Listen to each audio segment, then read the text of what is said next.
હવામાન વિભાગ દ્વારા આગામી 4 દિવસ વરસાદની આગાહી કરવામાં આવી છે। ક્યાંક અતિ ભારે વરસાદ તો ક્યાંક ભારે વરસાદની આગાહી છે તે વ્યક્ત કરવામાં આવી છે। એટલે કે આગામી 4 દિવસ છે તે અનેક જગ્યાએ ગુજરાતના અલગ અલગ જિલ્લાઓમાં ભારે વરસાદની શક્યતાઓ છે તે વ્યક્ત કરવામાં આવી છે।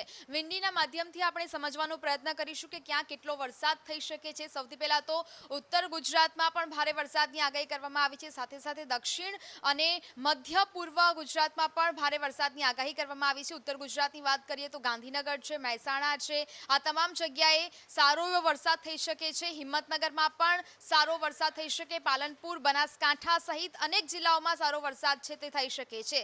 સૌથી વધુ વરસાદ છે ત્યાં જોઈ શકાય છે કે સુરતમાં સૌથી વધુ વરસાદ છે, ભારે વરસાદ છે તે થઈ શકે છે અને તેને જ કારણે સુરતમાં રેડ એલર્ટ આપવામાં આવ્યું છે। સાથે સાથે અહીંયા વિંડીના માધ્યમથી જોઈ શકાય છે અમરેલીમાં ભારે વરસાદની આગાહી છે તે વ્યક્ત કરવામાં આવી છે। અહીંયા પણ રેડ એલર્ટ છે તે જાહેર કરવામાં આવ્યું છે।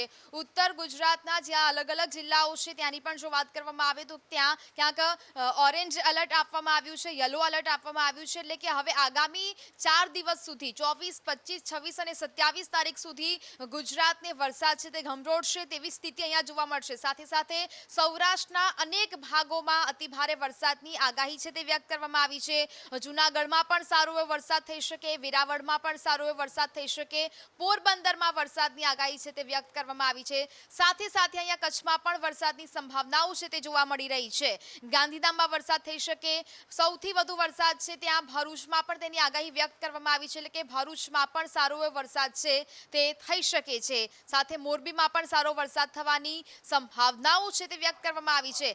રાજકોટમાં પણ ભારેથી અતિભારે વરસાદ થઈ શકે છે, ગોંડલમાં પણ સારો વરસાદ થઈ શકે, જેતપુરમાં પણ સારો વરસાદ થઈ શકે તેવી આગાહી હવામાન વિભાગ દ્વારા વ્યક્ત કરવામાં આવી છે। જે પણ બંગાળના ઉપસાગરમાં સિસ્ટમ સક્રિય થવાની છે 28 ઓગસ્ટ પછી અને તે જ માર્ગ છે તે મધ્યપ્રદેશ અને સાથે સાથે ગુજરાતનો માર્ગ પકડશે અને તેને જ કારણે આ સિસ્ટમ છે તે સક્રિય થવાની છે। એટલે કે કહી શકાય કે હવે આગામી સપ્ટેમ્બરમાં પણ ભારે વરસાદ ગુજરાતના અલગ અલગ ભાગોમાં થઈ શકે છે અને તેને જ લઈને આ 4 દિવસ છે તે ગુજરાત માટે અતિભારે છે તે ગણવામાં આવી રહ્યા છે। અલગ અલગ જિલ્લાઓમાં અતિભારે વરસાદ છે તે થઈ શકવાની સંભાવનાઓ છે તે હવામાન વિભાગે વ્યક્ત કરી છે। જોઈ શકાય છે અહીંયા વિંડીના માધ્યમથી કે અલગ અલગ જગ્યાએ સુરેન્દ્રનગરમાં પણ વરસાદની સંભાવનાઓ અહીંયા જોવા મળી રહી છે। નવસારીમાં પણ વરસાદ થઈ શકે, એટલે કે દક્ષિણ ગુજરાતના પણ અલગ અલગ ભાગોમાં અહીંયા વરસાદ છે તે થઈ શકે છે। સુરતમાં રેડ એલર્ટ આપવામાં આવ્યું છે, એટલે કે આગામી સમયમાં સુરતમાં ભારે વરસાદ થઈ શકે છે।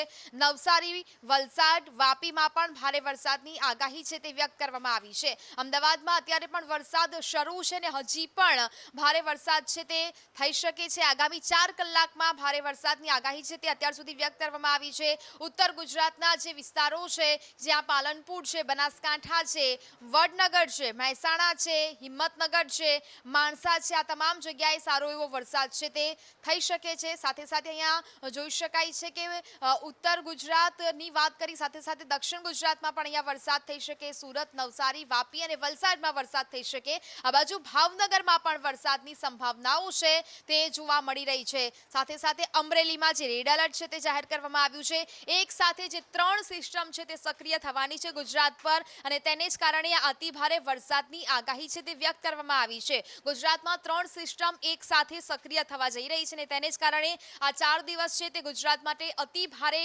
ગણવામાં આવી રહ્યા છે। એટલે કે 24 થી 27 તારીખ સુધી ભારે વરસાદ છે તે થઈ શકે છે। સાથે સાથે અહીંયા સૌરાષ્ટ્રના જે વિસ્તારો છે ત્યાં પણ અતિભારે વરસાદ છે તે થઈ શકે છે। સૌરાષ્ટ્રમાં મોરબી છે, જૂનાગઢ છે, તમામ જગ્યાએ ભારે વરસાદ છે તે થઈ શકે છે। ગોંડલમાં પણ જોઈ શકાય છે હવામાન વિભાગના વિંડીના માધ્યમથી કે ત્યાં પણ આ માહોલ છે તે અહીંયા જોવામાં આવી રહ્યો છે। રાજકોટમાં પણ સારો એવો વરસાદ છે તે અહીંયા જોવા મળી શકે છે। સાથે સાથે સુરેન્દ્રનગરના પણ આ દ્રશ્યો અહીંયા જોવા મળી રહ્યા છે, ત્યાં પણ સારો એવો વરસાદ થઈ શકે છે। આ બાજુ ઉત્તર ગુજરાતમાં વિરમગામમાં પણ વરસાદની આગાહી છે તે વ્યક્ત કરવામાં આવી છે, અહીંયા પણ ભારે વરસાદ છે તે થઈ શકે છે। માણસા, મહેસાણા છે, ગાંધીનગર છે, ત્યાં પણ સારો એવો વરસાદ છે તે જોવા મળી શકે છે। આ બાજુ દ્વારકાના દ્રશ્યો હું આપને બતાવી રહ્યું છું, દ્વારકામાં પણ સારો વરસાદ, ઓખામાં સારો વરસાદ થઈ શકે છે, માંડવીમાં પણ મધ્યમ વરસાદની છે તે આગાહી કરવામાં આવી છે, ગાંધીધામમાં પણ સારો એવો વરસાદ છે તે થઈ શકે છે। સૌરાષ્ટ્રના કેટલાક એવા ભાગો છે કે જ્યાં આ વરસાદ છે તે માહોલ છે તે અહીંયા જોવા મળશે અને આ સિસ્ટમ જે સક્રિય થવા જઈ રહી છે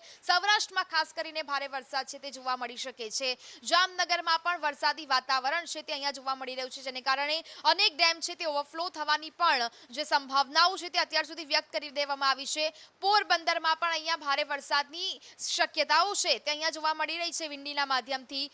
વેરાવળમાં પણ ભારે વરસાદ છે તે થઈ શકે છે. એટલે કે કહી શકાય કે હવે ગુજરાતના તમામ જિલ્લાઓમાં ભારે વરસાદ છે તે થઈ શકે છે અને આગામી સમયમાં જે બંગાળના ઉપસાગરમાં સિસ્ટમ સક્રિય થવા જઈ રહી છે તેને જ કારણે આગામી 28 ઓગસ્ટ સુધી પણ સારો વરસાદ છે તે જોવા મળશે. 28 ઓગસ્ટ પછીના દિવસોમાં પણ સારો વરસાદ છે તે ગુજરાતમાં થઈ શકે છે. એટલે કે સપ્ટેમ્બરમાં પણ સારા વરસાદની આગાહી છે તે વ્યક્ત કરવામાં આવી છે. કેમેરામેન નરેશ સોલંકી સાથે નેહા મહેરિયા, વીટીવી ન્યૂઝ, અમદાવાદ.